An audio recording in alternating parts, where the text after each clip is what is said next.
Over the past year and a half, the most common feedback I've gotten from potential home sellers is they want to sell their house now at the top of the market to cash out on all that equity that they've built up, but they're not sure what they're going to do once it sells. Good news is you have options. Let's get into it.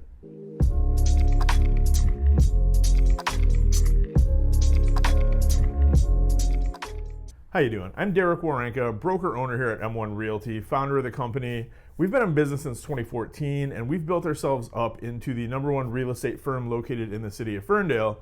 And before I jump into all the different options that you have as a seller right now, would really appreciate it if you'd like this video and subscribe to the channel. We try and upload informative content at least once a week that will be helpful to you as a buyer or seller.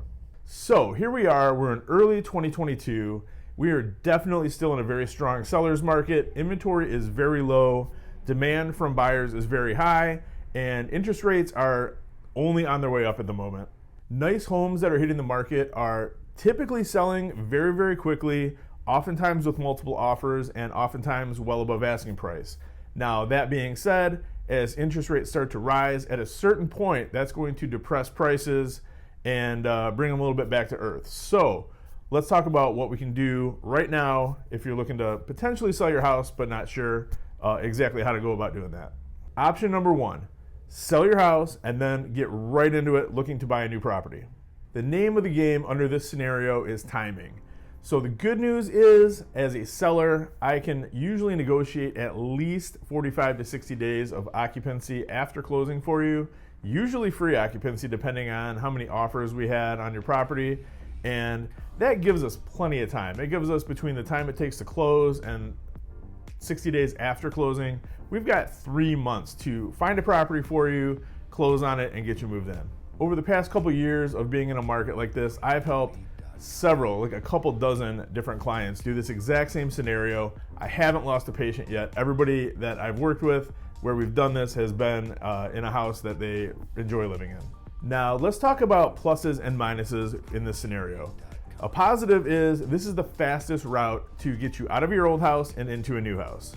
Now, in this scenario, I'm assuming that you're going to need a mortgage to purchase your next house. Well, you're in luck. Our lender partners are the absolute best in the business.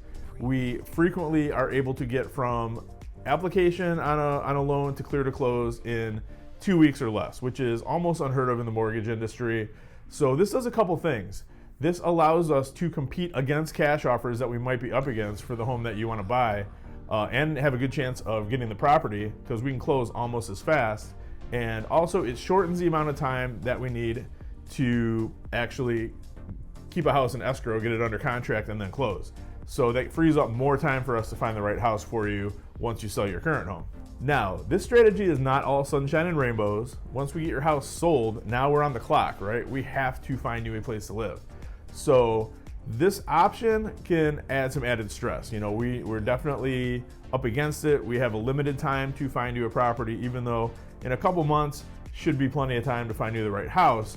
That being said, you know, there's no guarantee that you're going to win the bid on the first house that you bid on.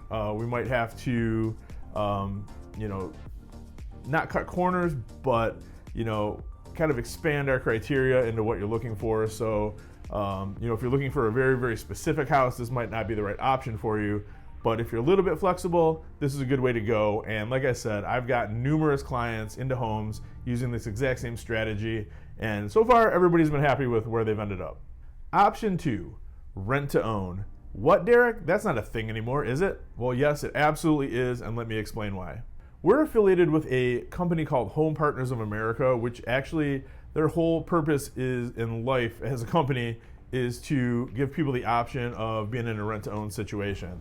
It's a company that they're nationwide. I've got friends that have been working with them upwards of 4 years. They've been in the Detroit area just under a year, but so far it's been a really great a great option for people who need a little bit of flexibility. So let me explain the program to you a little bit. What Home Partners does is once you qualify for the program, they've got some requirements that you have to meet. They're pretty easy to do. Most people that are watching this video should qualify with no problem. But anyway, once you are accepted into the program and they give you a limit on the purchase price, At that point, we go and look at houses that are on the market and they pay cash for it. So you're not on the hook for really anything out of pocket at that point in time. They're gonna pay cash for the house that you pick. They will, in a multiple offer situation, they will go over asking price on it. They are extremely competitive. They want to be able to purchase properties for people, and they will go in, they'll put appliances in, they'll put carpet, they'll put paint. The whole process takes roughly 45 days before you're ready to move in, but in this situation, should be plenty of time for us. And then after that, it's exactly what it sounds like. It's a rent-to-own situation. So they do a 1-year lease. You can rent it for up to 5 years. So they are extremely transparent. They will tell you, year 1, here's what you're gonna pay in rent. Year 2, the rent's gonna go up to X amount of dollars. Year 3, it's gonna go up this much more. So you'll know exactly what your rental rate will be for the full 5 years, even though you don't have to obviously stay there for 5 years if you don't want. At any point in time during this process, you can purchase the property from them, and they give you the same deal as the rent. They give you a set price. So year 1, it's gonna cost this much. Year 2, here's the price you have to pay. Year 3, here's the price you have to pay, so on and so forth. So again, you're gonna know exactly how much you're gonna have to pay for that house if you decide to buy it. But the beauty of it is you're not locked into anything. If you test it out for a year, decide you don't like it, you don't have to commit to anything, you can move out. One of the other beautiful things about this program is that it definitely takes the pressure off on finding a new place. At that point, yeah, we've got a whole year to find you a property. And especially if you can be flexible and you don't have to move in right away, we can give that seller of the property a little bit of room to breathe as well so they can find their next house. So let's talk about the negatives of using home partners as an option. Well, normally in a rent-to-own scenario, a portion of your monthly rent would go towards your down payment or your closing costs. That's not going to be the case with home partners. The rent is the rent, and then if you decide to purchase the property, you're going to have to come up with your own down payment and your own closing costs. So that being said, it's just, that's very transparent. You'll know that going into it, but just to reiterate, that's going to be part of the situation. And then as far as the rent goes, I mean, you're going to pay market rate rent at least for the first year. That being said, even though the rent is scheduled to go up every year, it goes up by a set point that you will agree to when you sign with them. So you may end up staying in the property for more than a year, and even though the rent is continuing to go up by a certain amount every year, it might actually be under what the current market rate is for rent after a couple years down the road. So that being said, in 2021, the average rental rate went up by 12% in a year.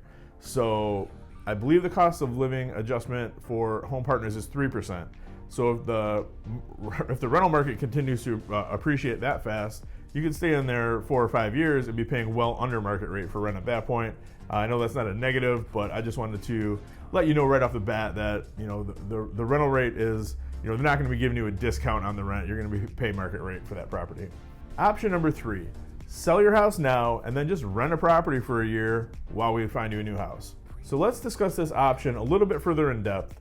So the positives here are that you can cash out of your current home, get top dollar for it, and then we're not under any time crunch at all. We can take our time, find you the right house. So there's a couple reasons why this may not be the absolute best option for you. The first one being, if you decide to rent a property for a year, you're gonna miss out on a full year of building equity for yourself in a property that you own. And as we discussed, rental rates are really high right now, so you almost undoubtedly will be paying more on your monthly payment than you would be if you owned your own property. That being said, you don't have to come with a down payment right away, so in the grand scheme of things, that could be a wash. Option number 4, sell your house now, cash out while the market's red hot, and just book a long-term Airbnb until we can find you a place. So the positives of this are you're not going to be locked into a long-term lease for a year, 2 years, however long it may be. So we can definitely get you into your next house faster than we would if you just were to take a long-term lease on a property. So one of the potential negatives to this scenario is you're definitely going to be paying a premium on your monthly payment as opposed to if you were to own a house or to have a long-term lease where you're making a monthly rental payment. Airbnbs typically are more per month than a long-term lease. That being said, that should be offset by the fact that you won't be staying there for the full year. Another potential negative is, if we do have to extend the stay at the Airbnb, there might be somebody else booked after you and you wouldn't be able to extend at the same property. So you might have to, potentially move your stuff out and and get into a different property. Although in this scenario, you're probably going to be using a mini storage place for the majority of your belongings. You're not going to have to move everything from house to house until we get you into a permanent home. Option number 5, buy your house now and then we worry about selling your current home. Now, depending on your finances, this could either be the best option for you or the worst. And let me get into this and explain. If you're in a position where you can purchase a home without having to sell your current home, this could absolutely be the best option for you, simply because it just eliminates all the stress out of having a certain amount of time to get into your next property. You already own it. Then at that point in time, we can take our time, put your home on the market, get it sold, and everybody's happy. That being said, if you're not in a position where you can purchase that house without selling your current home, I would advise against it. It's a terrible option simply because it puts us at a competitive disadvantage when we're trying to find your next house. In this scenario, you'd have what's called a contingent pre-approval, meaning that you're approved to buy this house, but it's contingent on you selling the house that you already own. So if we're in a multiple offer situation, we're going up against cash, we're going up against fully approved buyers, people, potentially waiving home inspections, doing appraisal guarantees. Contingent pre-approval doesn't do us a whole lot of good. If this is your case, I'd actually recommend any of the other 4 options that we discussed rather than trying to move forward with a contingent pre-approval to purchase a house with, because at the end of the day, realistically, you're just setting yourself up for frustration and disappointment after we lose out on house after house against buyers that are just more well qualified. I guess you have to kind of put on your seller hat and look at it from that perspective. If you're looking to sell your home and you've got multiple offers coming in, are you really going to accept the one where somebody has to sell their house first as opposed to just like buying yours? You're probably not, right? Well, I hope this video helps, and these aren't your only options when it comes to selling your home and then getting into a new home, but these are 5 of the most common. They're 5 that I've actually been through in the course of the last couple of years working with clients. And of course, if you want to explore other scenarios or you have any questions at all, you can always contact me. Call or text me directly at 248-561-6155, or my email is dwerenka@m1realty.net. And once again, I'd really appreciate it if you'd like this video and subscribe to the channel. If you have any comments, leave them down below. I'm happy to answer them. And once again, thank you so much for watching this. I look forward to talking again soon, and happy house hunting, guys. Thanks a lot.